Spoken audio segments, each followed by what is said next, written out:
자, 여러분 많이 쉬었습니까? 자, 우리 이제 모의고사, 사전 모의고사 1번부터 10번까지 풀었잖아. 그죠? 풀다 보면 여러분들 아마 그런 느낌이 들 거예요. 내가 좀 여러분이 문제를 공부 많이 해서 강한 부분이 있고 약한 부분이 있을 수 있잖아요. 이런 것들은 항상 보완을 하셔야 돼요. 그래서 우리가 이 테마 특강 이론부터는 제가 좀 이론 정리를 해드리니까 그때쯤 되면 좀 더 모의고사 문제가 쉬워질 수 있어. 그래서 사전 모의고사 한번 풀어봤죠? 8조까지 들으신 다음에 다시 한번 나중에 풀어보세요. 출력해서.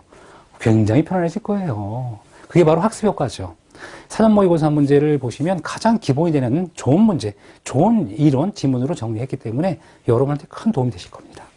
자, 그럼 11번부터 풀어나가도록 하겠습니다. 자,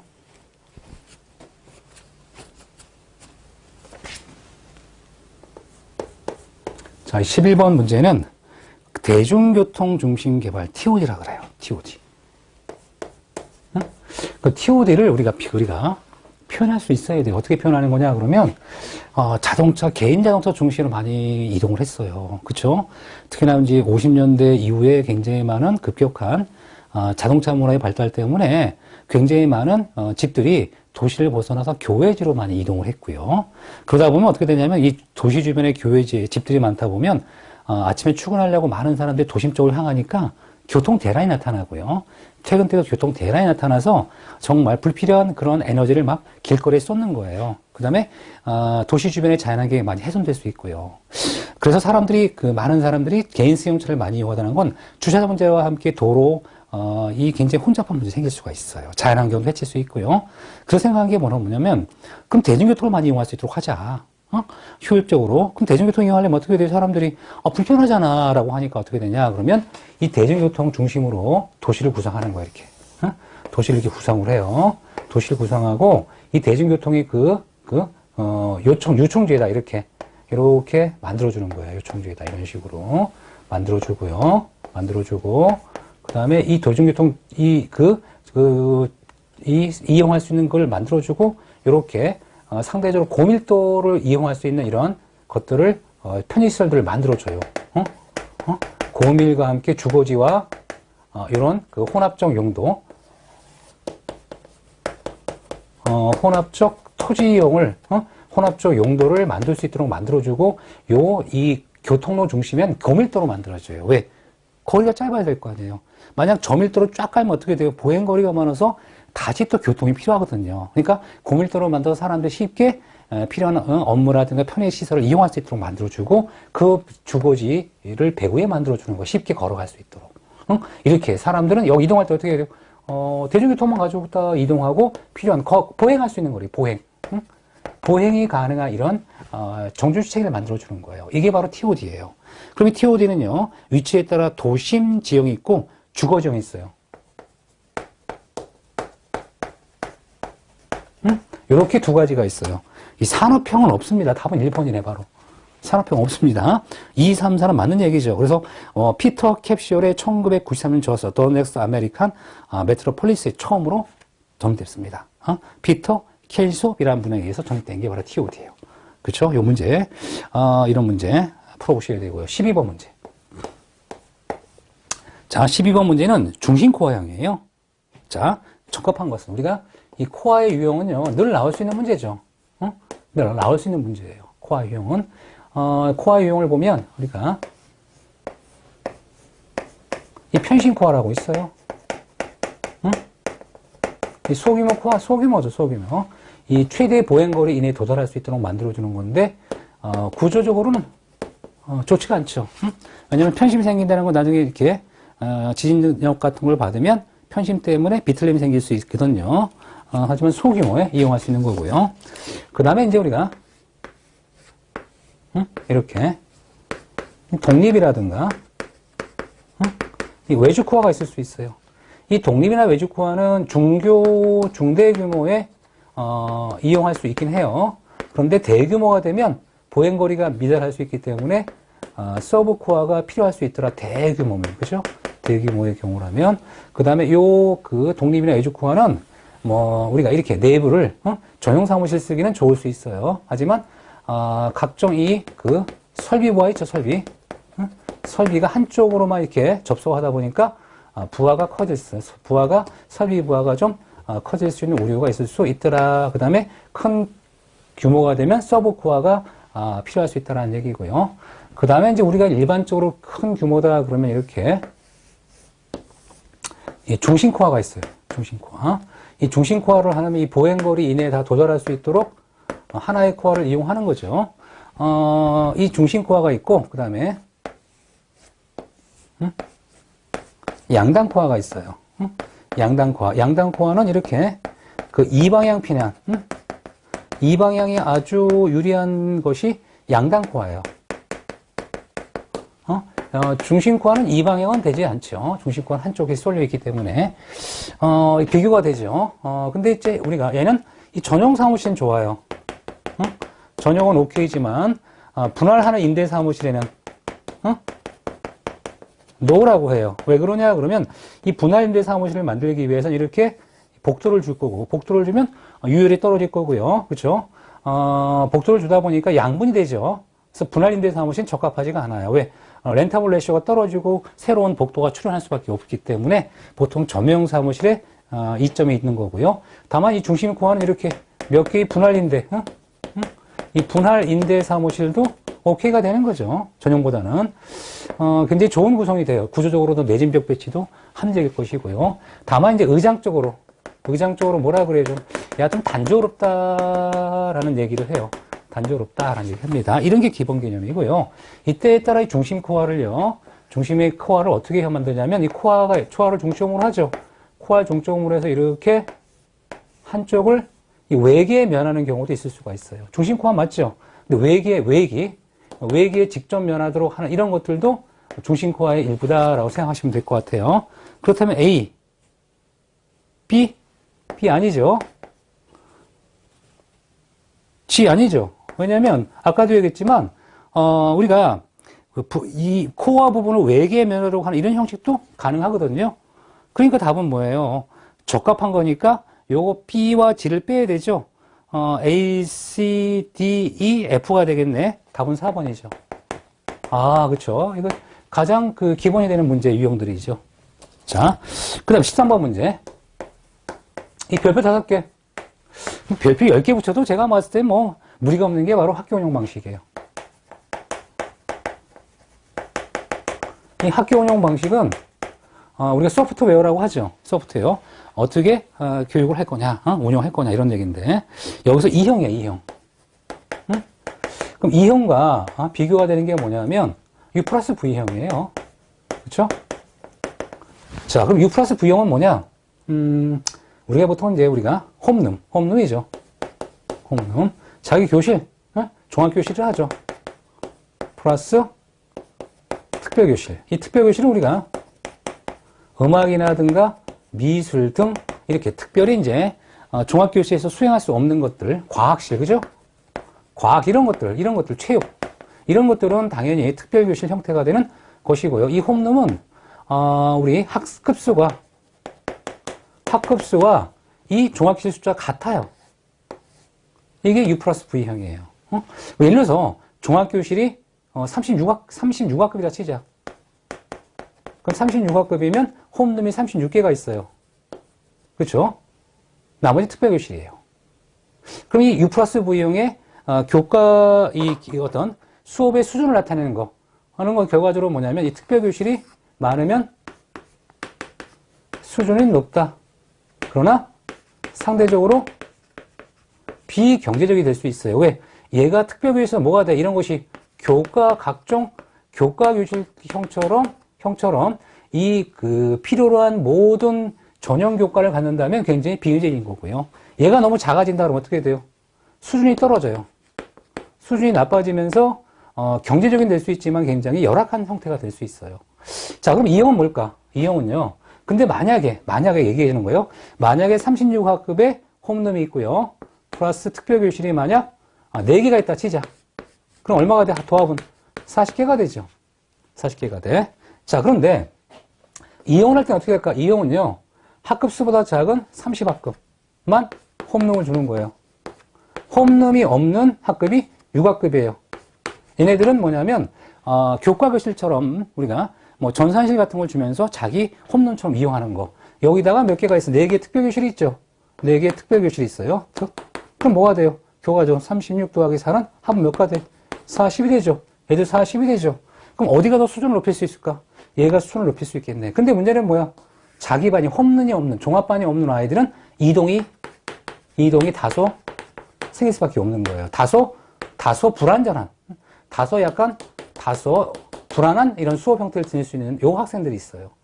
그래서 우리가 요 교실, 이 홈런 종합교실이 아니라 요런 교실의 이용도가, 순수는 떨어지면 이 교실의 이용도를 높일 수 있겠죠. 그럼 현재 이형에 대해 설명을 드렸는데, 자, 적합하지 않은 걸 물어봤네요. 자, A, B 맞죠? 특별교실의 순수는 반드시 100% 특별교실이죠. 반드시 100% 될 수가 없지. 왜? 자기 반이 없는 아이들은 여기서 종합교실 반처럼 수업을 받아야 되니까. 반드시 될 수가 없는 거. C, 일반 교실의 이용률을 높이는 게 아니라 뭐다? 요렇게 일반 교실이 아닌 특별교실 이용률을 높이는 거예요. 그렇죠? 그래서 C가 틀렸네. 그 다음에 T, 그 다음에 맞고요. D 맞아. 2번 일반 교실을 갖는 학생들의 장소가 안정되지 않는다. 아니지. 뭘 얘기해요? 자기 반이 없는 아이들이 아닌 쪽이 아닌 거지. 얘들이 불안한 거지 얘는 불안하지 않습니다. 그죠? 그래서 결과적으로 뭐예요? 답은 적합하지 않은 거니까 C와 E가 적합하지 않죠. 답은 2번이네. 어때요? 무슨 생각 들어요? 이 내용을 모르면 못 맞춰. 이런 문제는요. 키마카 수업 기본 수업 제대로 듣고 이해하신 분들은 맞힐 수 있는 문제예요. 이런 문제 유형이 나오면 굉장히 난이도가 있는 거죠. 뭐 학교 운영 봐서 단절다 외운다고 맞히는 게 아니라 이해를 해야 돼요. 제가 분명 말씀드리죠. 개념적으로 이해를 하라고. 이래서 중요한 거예요. 이래서.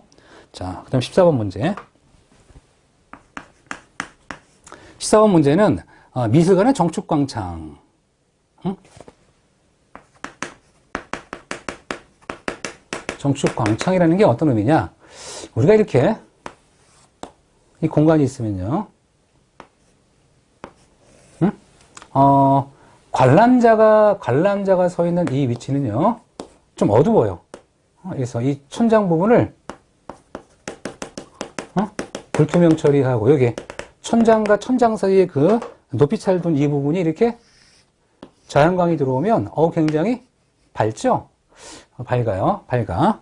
근데 아무래도 측광선을 이렇게 천장과 천장 사이에 이렇게 배치하다 보니까 약간 우리가 정광창에 비해선 상대적으로 약해질 수는 있어요. 우려가 있어, 우려. 하지만 이 벽면 전시가 굉장히 밝고 얘는 어둡죠. 얘는 어두워. 얘는 어둡단 말이죠. 그래서 관람자가 서 있는 위치는 어둡지만 전시 벽면이 밝은 가장 이상적인 형태. 여기가 밝어. 하지만 측광선, 이 부분이 측광선이 약간 약해질 수 있더라. 이 측광선을 너무 작게 잡으면 이런 얘기죠. 자, 그러면 B번. 관람자 위치와 벽면 위치가 모두 밝은 게 아니라 관람자 위치는 어둡고 벽면이 밝은. 이렇게 나와야 되니까 B는 틀렸고요. 그 다음에 그 D 같은 경우는 천장에 가까운 측면이다. 그럼 D는 뭘 얘기하는 거 틀렸어요. 왜 그러냐면 D 같은 경우는 이 고축광창을 설명해. 고축. 이 고축광창의 의미지 정축광창이 아니라 답은 결과적으로 답은 3번이죠. 이런 의미네. 이렇게. 다만 단점으로 측광선이 약간 약해질 우려가 있다는 거. 여기 밝긴 밝지만 측광선이 너무 폭이 좁으면 약해질 우려가 있다는 얘기입니다. 자, 그 다음에 15번 문제 풀어볼게요. 극장 시설에 관련된 문제예요. 극장 시설에 관련 문제, 극장 문제인데, 우리가 와이어로프를 한 곳에 모아 조종하는 장소 작업이 편리하고 다른 작업에 방해가 되지 않는 위치가 좋습니다. 이걸 롱레일 얘기하는 거네요. 답은 2번이죠. 용어 정의.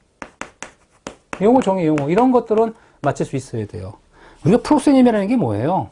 이 프로세님은요, 우리가 연극을 보러 가면 이 연극의 프로세님 위치는 사람들이, 관람자들이 볼 수 있도록 이렇게 황금비에 가까운 직사각형 형태의 아치 형상 이렇게 만들어줘요. 이걸 뭐라 그래? 프로세님 아치라 그래요. 그리고 여기 뒤에 뭐가 있어요? 무대 배경이 있고 사람 거요. 배우들이 이렇게 활동하는 거예요. 이게 바로 프로세님이에요. 프로세님. 프로세님 아치라고 하기도 하고요. 그 다음에 3번의 잔교. 잔교는 뭐냐? 이 잔교는요, 이렇게 이 무대 구성이 돼 있으면 이 프로세님 아치가 되죠. 프로세님 아치의 높이가 h죠. 이 뒤에 보면 발판이 있어요, 발판. 이 발판 뒤에서 눈이나 꽃을 내리는데 조명장치 조정하다든가. 이걸 잔교라고 하죠. 라이트 브릿지를 얘기해요. 프로세니엄 아치 바로 뒤에 있는 겁니다. 그 T선은 뭐냐? 객석의 중앙부 단면. 응? 중앙부 단면이에요, 중앙부. 이 중앙부 단면에서 봤을 때, 여기 뭐 조명이나 어떤, 뭔가가 이렇게 볼 수도 있어요. 이걸 방지하기 위해서, 요렇게 좀, 이 프로세니엄 아치 높이에서 이렇게 만들어주면 시선을 제한하는 거죠. 이 무대, 이 뒤에 높은 상부에 있는 기기들이, 장치들이 보이지 않도록 이렇게 시각적 제한하는 게 바로 뭐냐? T서예요, T서. 그렇죠? 중앙부 단면을 끊었을 때 보이지 않도록 가리기 위한 거죠. 그러니까 답은 2번이죠. 2번. 자, 16번부터는 뭐 밀집형 병원이네요. 16번.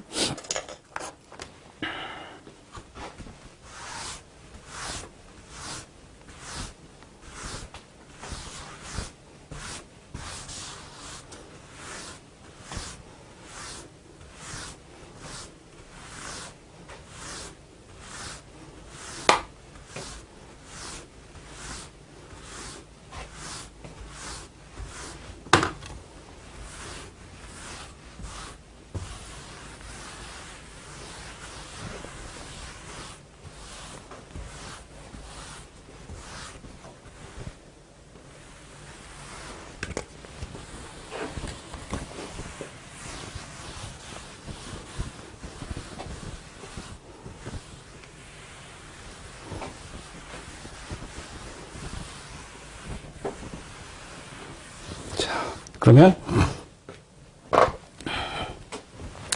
16번째 문제부터 알아보도록 하겠습니다.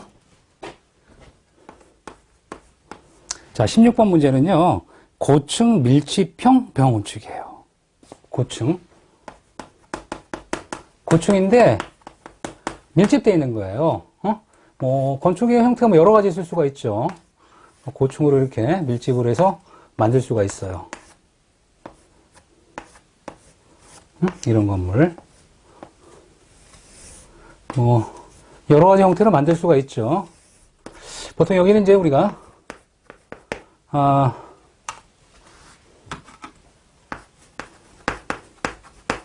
외래부가 있을 것이고, 이 중심부가 있을 수 있고요. 이 병동부가 있을 수가 있겠죠. 그래서 이제 보통 이 외래부와 병동부 사이에 중심부가 온다는 거고, 이 뒷면에는 이제, 요 뒷면에는, 응급부가 있을 수 있어요. 응급부는 이제 그 외래부에서 보이지 않는 이런 장치에 보통 배치를 하죠. 건물을 밀집해 놓은 거예요. 고층으로. 그렇죠? 밀집해 놨어요. 효율적으로 이제 건물 시설을 이용할 수 있도록 밀집해 놓은 겁니다. 이런 것과 사실은 우리가 이 분관식과 비교하면 굉장히 많은 차이가 생기죠. 이 분관식은 이 저층 동도를 이렇게, 그렇죠?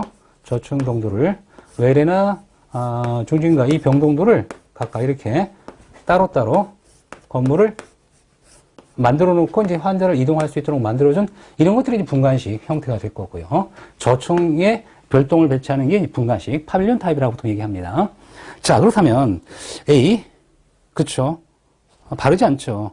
이 고층 밀집형 건물은 다른 건물의 영향을 작게 받아 각실의 환경이 균등하다 볼 수 없어요. 여기도 이제 교실 배치할 수도 있거든요. 그래서 이 고층을 밀집하다 보니까 실제로 환경 자체가 완벽하게 균등하다고 보기는 어렵다는 얘기잖아요. A는 틀렸고요. B, C, D 같은 경우 P나는 불리하다. 맞아요. 구조체 공사 비용의 시설비가 많이 들어가요. 우리가 이 고층을 하게 되면 이 고층화를 하게 되면 상대적으로 저층화를 하는 것보다 그에 필요한 여러 가지 공사비가 요율이 올라갈 수가 있어요. 그래서 이 시설비는 많이 들어갈 수 있습니다. 많이. D. 그래서 A와 D가 틀렸기 때문에 바르지 않은 것은 답은 1번이다. 이렇게 보셔야 돼요. 1번. 자, 그 다음 17번 문제. 그 17번 문제는 백화점 가구 이용 중 집값 배치예요. 자, 우리가 보통 쇼케이스의 유형들을 얘기할 때는요, 이 백화점의 유형과 이 상점의 유형은 보통 구분을 하셔야 돼요. 그래서 이 백화점과 상점, 백화점, 상점 이렇게 제가 표시합니다. 응?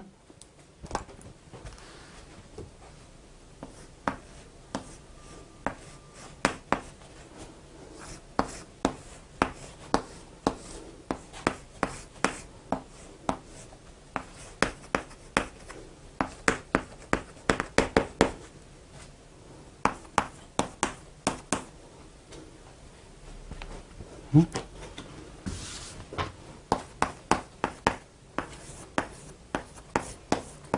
자, 그래서 우리가 뭐 직각 배치 유형이 있고요. 직각, 사행 배치 유형이 있고요. 자유선 배치가 있고, 이 방사 유형이 있어요. 그 다음에 상점 같은 경우는요, 응?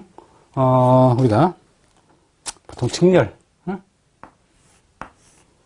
응?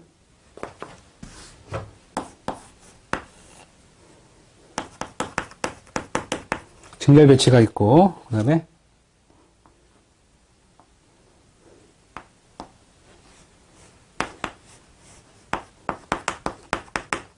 굴절 배치가 있고요.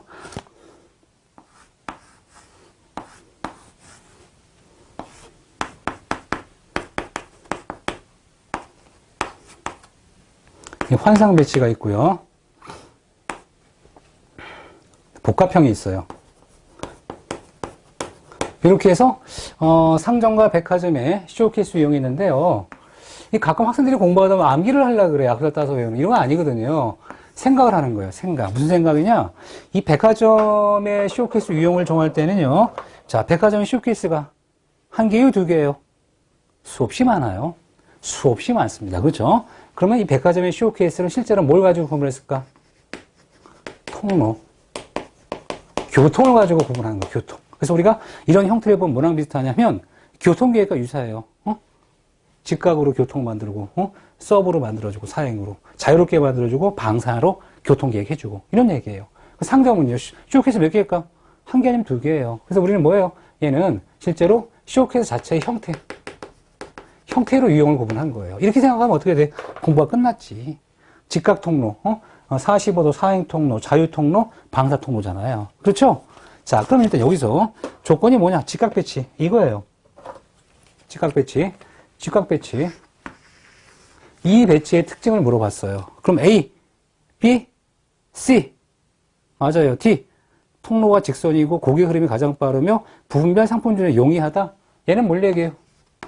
상점의 직렬 배치잖아요. 2. 맞아요. 2번 별표 중요하죠. 이 통로평 변화가 주기가 어렵기 때문에 국부적인 혼란 가져올 수 있어요. 여기서 박앤셀을 하면. 그죠?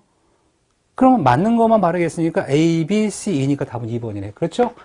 자, 이거 맞추신 분. 야, 그렇죠? 야, 이거 쉽지가 않았어요. 그렇죠? 분명히 다 맞는 것 같은데 상점의 유형을 설명했던 겁니다. 이렇게 해서 문제 유형이 나올 거예요, 앞으로는. 예상 문제죠. 항상 키마카 문제 유형을 보면 올해 문제 이렇게 나와요. 이렇게 나옵니다. 이렇게. 자, 그다음 18번 문제. 는 뭐냐? 우리가 건축기본법이에요. 작년에 테마 특강도 건축기본법 다뤘죠. 그죠? 다 바로 나왔잖아. 건축기본법. 기본적으로 이제 몇 년마다 수립하도록 되어 있어요. 뭐 5년마다 수립할 수 있는 거죠. 근데 이 법은 등등등. 오케이. B. 품격 밑줄 그시고 객관적 성능 밑줄. 아니죠. 이 객관적 성능을 뭐라 그래? 품질을 하는 거예요. 그렇죠? 성능을 얘기하는 거잖아요. 품질은. 그래서 틀린 거고요. C. 국장관과 시도지사, 시도구청장은 해당 관련 기간 5년마다 수립 시행한다? 아니에요. 왜 아니냐? 우리가 국장관이 기본계획을 하고요. 시도지사가 국장관의 기본계획에 따라서 광역적 계획을 하고요. 그 다음에 광역적 계획을 하고 기초적인 계획은 시장, 군수, 구청, 자치구청장이죠. 이 사람들이 하는 거예요. 근데 얘는 뭐예요? 수립 의무가 있어요. 해야 합니다. 하지만 시군구는 할 수 있다. 이런 얘기잖아요. 시도에 특별한 기본계획이 없다면 시군구 굳이 할 필요 없으니까 얘는 할 수 있도록 한 거예요. 해야 한다가 아니라 수립 의무. 몇 년마다? 5년마다 맞아요.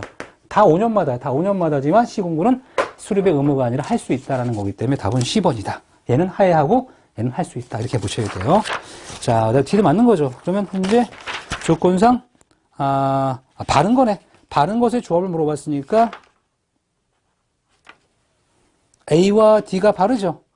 A와 D가 바르니까 답은 4번이다. 바른 건 4번이죠. A와 D는 다르다. 그렇죠? 답이 되겠네. 이렇게 체크하시면 되고요. 19번째 문제예요. 이 19번째 문제는요. 요거 이제 예상. 개정이 된 부분을 예상해서 제가 문제를 또 적시했던 겁니다. 왜냐하면 우리가 최근에 그 화재가 나면 외벽을 따라 화재가 나요. 그러다 보니까 이런 문제 때문에 드렌처라든가 아니면 외벽 마감 재료 이런 것들이 출제가 될 수 있거든요. 그래서 이제 이 외벽에 사용하는 마감 재료로 방화에 지장이 없는 재료로 하여야 합니다. 법령에서 정한 바와 다른 것은 뭐냐라고 하면 첫 번째 우리 의미가 뭐냐면 이 상업지역에 있는 유형들이 있고요. 지역에 관계없이 있는 것들이고 건물의 규모에 따라 필요한 것들이 있는 거예요. 외벽의 마감 재료가. 그럼 이 상업지역 같은 경우는요. 다만 근린상업은 제외를 하고요. 근린상업은. 상업지역은 다음 용도로 쓰는 바닥 면적이 2,000제곱 이상이고 상업지역에 2,000제곱미터 이상인 정도가 들어가요. 여기에 이제 근생이라든가 우리가 문화매 집회, 종교, 판매, 운동, 위락이 들어가요. 근생과 문종판, 운.